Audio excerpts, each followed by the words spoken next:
Hi dear students and parents.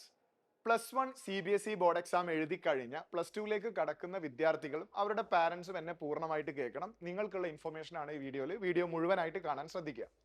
നമുക്ക് +1 examination എഴുതി കഴിഞ്ഞു, +2ലേക്ക് കടക്കുകയാണ് നിങ്ങളുടെ മക്കൾ, അല്ലെങ്കിൽ നിങ്ങളിപ്പോൾ +2 ക്ലാസ്സുകളിലേക്ക് എൻ്റർ ചെയ്ത കുട്ടികളാണ് എങ്കിൽ ഇപ്പോൾ +2 സിലബസ്, അതായത് NCERT +2 സിലബസ് മൊത്തം നിങ്ങൾ ബോർഡ് എക്സാമിന് വേണ്ടി പ്രിപ്പയർ ചെയ്യണം.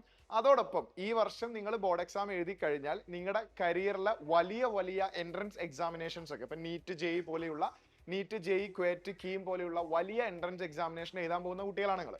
അപ്പോൾ ഈ വർഷം നിങ്ങളുടെ എഡ്യൂക്കേഷണൽ കരിയറിലെ വളരെ ക്രൂഷ്യലായ വർഷമാണ്. കാരണം ഈ വർഷം നിങ്ങൾ ഒരു ബോർഡ് എക്സാമിന് പ്രിപ്പയർ ചെയ്യണം, അതോടൊപ്പം എൻട്രൻസിനും പ്രിപ്പയർ ചെയ്യണം. കാരണം നമുക്ക് ആദ്യ ചാൻസിൽ തന്നെ ബോർഡ് എക്സാമിന് ഒരു നല്ല മാർക്കും നല്ല ഒരു എൻട്രൻസ് ക്രാക്ക് ചെയ്ത് നല്ല ഒരു കരിയറിലേക്ക്, നല്ലൊരു ക്യാമ്പസിലേക്ക് നമുക്ക് അഡ്മിഷൻ നേടാനും സാധിക്കണം. അപ്പോൾ അത് വളരെ പ്രിപ്പറേഷനോട് കൂടി നടത്തേണ്ട ഒരു പ്രോസസ്സാണ്. ഈ പ്രിപ്പറേഷൻ പ്രോസസ്സിൽ നിങ്ങൾ ഒരുപാട് കാര്യങ്ങൾ അറിയേണ്ടതുണ്ട്. ഒരു ദിവസം എത്ര സമയം പഠിക്കണം, ഏത് ടെക്സ്റ്റ് ബുക്കുകൾ യൂസ് ചെയ്യണം, ഏതൊക്കെ ഗൈഡുകൾ നമ്മൾ യൂസ് ചെയ്യണം, ഒരു ദിവസം എത്ര ക്വസ്റ്റ്യൻസ് ചെയ്യണം, ഇന്ത്യയിൽ നടക്കുന്ന വിവിധ എൻട്രൻസ് എക്സാമുകൾ ഏതൊക്കെയാണ്, അവരുടെ വ്യത്യാസങ്ങൾ എന്താണ്, അതിനെങ്ങനെയാണ് പ്രിപ്പയർ ചെയ്യേണ്ടത്, ടൈം എങ്ങനെ മാനേജ് ചെയ്യണം, പാരൻസിനെ സംബന്ധിച്ചിടത്തോളം നിങ്ങളെ കുട്ടി പഠിക്കുന്ന സിലബസ് എന്താണ്, ബോർഡ് എക്സാമിന് എന്തൊക്കെ കാര്യങ്ങളാണ് ആ കുട്ടി പഠിക്കുന്നത്, എൻട്രൻസ് എക്സാമിന് എന്തൊക്കെ കാര്യങ്ങളാണ് ആ കുട്ടി പഠിക്കുന്നത്, ഇന്ത്യയിലെ എൻട്രൻസ് എക്സാമുകൾ ഏതൊക്കെയാണ്, ഇപ്പോൾ ബോർഡ് എക്സാമിന് ശേഷം ഒരു വർഷം റിപ്പീറ്റ് ചെയ്തിട്ട് തന്നെ എൻട്രൻസ് ക്രാക്ക് ചെയ്യേണ്ടതുണ്ടോ, അതല്ല ആദ്യ വർഷം തന്നെ നമുക്കിത് ക്രാക്ക് ചെയ്യാൻ സാധിക്കുമോ, തുടങ്ങിയ ഒരുപാട് കാര്യങ്ങൾ പാരൻസിനും അറിയേണ്ടതുണ്ടാവും.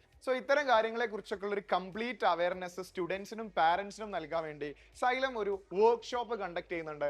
ഓഫ്ലൈൻ വർക്ക്ഷോപ്പ് ആണ്. അതുകൊണ്ട് തന്നെ സൈലത്തിലെ ഓൾമോസ്റ്റ് നീറ്റ് ജെഇക്കൊക്കെ ക്ലാസ്സുകൾ എടുക്കുന്നവർ, ട്യൂഷൻ ബാച്ചിനേക്കൊക്കെ ക്ലാസ്സുകൾ എടുക്കുന്ന, രണ്ടും കൈകാര്യം ചെയ്യുന്ന ഓൾമോസ്റ്റ് എല്ലാ ഫാക്കൾട്ടീസും നിങ്ങളെ കാണാൻ അന്നേ ദിവസം വരും. നിങ്ങൾക്ക് ഫാക്കൾട്ടീസിനോട് നേരിട്ട് കണ്ട് സംസാരിക്കാം.